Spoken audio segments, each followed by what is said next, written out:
Terlalu pengganggu. Keempat Kaisar Jin Ruyan marah. Mereka benar-benar ingin membantu saat ini. Tetapi mereka memiliki lebih dari cukup energi. Dan mereka tidak memiliki sarana sedikit pun untuk berurusan dengan 9 hantu ini. Kayu. Jiwa Putri Wenqing tertusuk dari belakang. Dan lengan batu giok itu masih memberi isyarat kepada Qin Yichen. Mencoba untuk memegangnya erat-erat.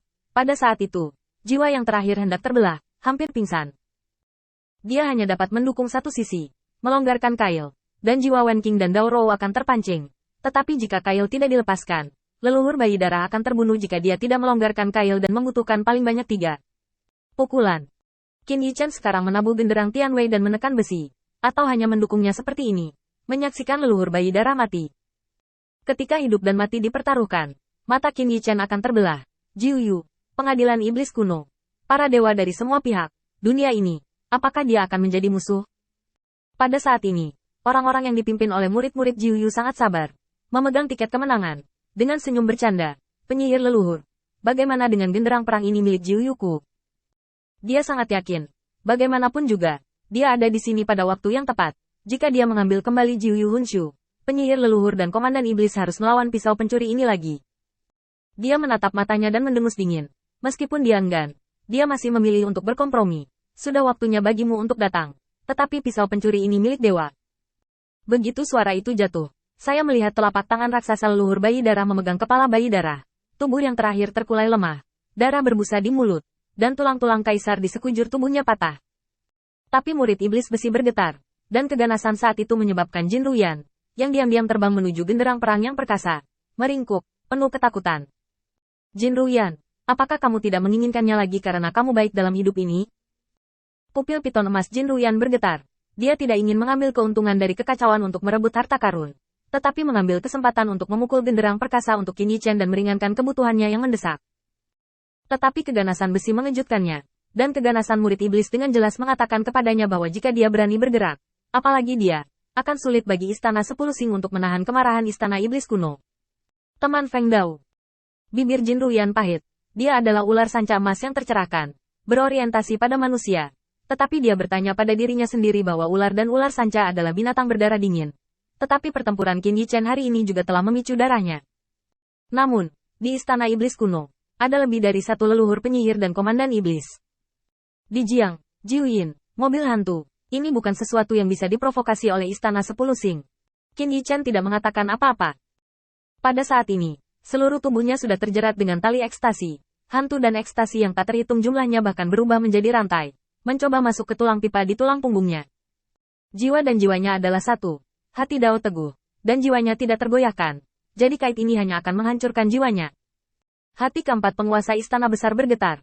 Tetapi pada saat ini, mereka melihat 3 lampu bercahaya berlama-lama di genderang perang surgawi, dan mereka terbang tinggi. Tuan Bai, Longzu, apakah dia belum kembali? Apakah kita benar-benar kalah? Yingmang memancarkan sedikit cahaya. Itu adalah suara jiwa. Qin Yichen gemetar di mana-mana. Suara ini terdengar lebih muda darinya. Tetapi itu sudah menjadi tempat di mana naga dikuburkan dalam pertempuran, dan jiwa itu tersebar dan kembali kepada roh yang tersisa. Ketiga lampu bercahaya itu menari, dan pertanyaan ini membuat Bai Guanxing, yang sangat dingin saat ini, wajahnya sulit diregangkan. Apakah kita kalah? Apakah kamu masih perlu bertanya? Hahaha, jika kamu ingin datang, kamu tidak tahu. Biarkan dewa memberitahumu. Lihat Bai Qiankun, Kaisar, putra Bai Ze di ranah Kaisar. Bai Guanxing tidak berbicara, tetapi melihat mayat Sebi tertawa terbahak-bahak. Dia mengangkat kepalanya dan penuh dengan ejekan, sangat mengejek. Bukan hanya dia, bahkan tulang belakang Lei Ze, yang dikatakan tidak pernah bengkok. Itu hanya kura-kura dengan kepala yang mengecil. Naga leluhurmu tidak akan kembali. Tidak ada yang bisa menyelamatkanmu. Kamu telah menunggu di sini selama bertahun-tahun, dan itulah yang kamu tunggu. Bai Guanxing menjadi gila. Pertempuran itu adalah pertempuran kematiannya. Tetapi pada akhirnya, tidak ada yang berubah. Lelucon Sabishi bergema di dunia, menyebabkan mata Qin Yichen terbelah. Pada saat itu, dia tiba-tiba mengerti. Dia juga bertanya kepada Bai Guanxing sebelumnya mengapa dia tidak mengundang Longzu untuk kembali. Tetapi dia dapat memikirkan metode ini. Tidak bisakah Bai Qiankun memikirkannya saat itu? Bahkan, undang Longzu untuk kembali. Itu adalah rencana pertama. Saat itu, Bai Qiankun, Bai Linglong, Lei Ze, Baxia. Bahkan dapat dikatakan bahwa tempat untuk mengubur naga adalah rencana alternatif untuk mencegah kecelakaan.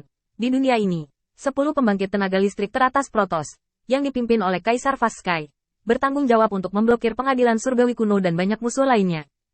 Namun, musuh terkuat masih dihadapi Bai Guanxing. Lagi pula, Heiju tidak akan membiarkan naga asli kembali. Bai Guanxing memikirkan pertempuran itu. Tidak peduli seberapa berbakatnya dia akhirnya dipukuli sampai mati. Tulang belakang naga Leize hancur. Awalnya, mereka hanya selangkah lagi untuk berhasil. Tetapi mengapa hegemoni menjadi kura-kura? Tanda seru. Keengganan yang luar biasa membuat Bai Guanxing sangat marah.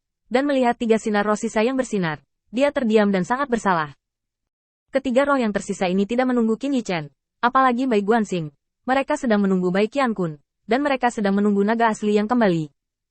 Jika naga sejati kembali, maka sedini puluhan juta tahun yang lalu, bahkan jika hanya seutas roh yang tersisa yang tertinggal, mereka akan membangun kembali jiwa mereka sejak lama. Namun, mereka menunggu selama puluhan juta tahun, tetapi mereka tidak menunggu Longzu datang. Aku mengerti, aku mengerti. Kata-kata dari 3 roh yang tersisa tenang, tetapi semakin tenang mereka, semakin hati Qin Yichen bergetar dan air mata berlinang. Selama puluhan juta tahun, roh kepahlawanan leluhur ini telah menantikan fajar itu selama puluhan juta tahun. Pada akhirnya, itu hanyalah penyesalan. Suara cahaya yang bersinar itu tenang. Faktanya, dalam pertempuran yang mereka alami, pada akhirnya, tanah leluhur termasuk dalam dunia. Dapat dikatakan bahwa mereka harus tahu bahwa Leize Zulong dan yang lainnya telah gagal. Terlebih lagi, Bai Guanxing yang berdiri di depannya hari ini telah menjelaskan semuanya. Aku mengerti, aku mengerti. 3 cahaya sisa roh yang bersinar berbicara dengan tenang. Tetapi tiba-tiba, seperti 3 obor, mereka menyala seperti ngengat dan terbang menuju Qin Yichen. Anda, tanda seru. Qin Yichen terkejut. Dia melihat 3 kelompok cahaya yang seperti ngengat di api, dan tiba-tiba menyadari sesuatu, dan melolong seperti orang gila. Jangan datang ke sini. Jangan berkorban lagi.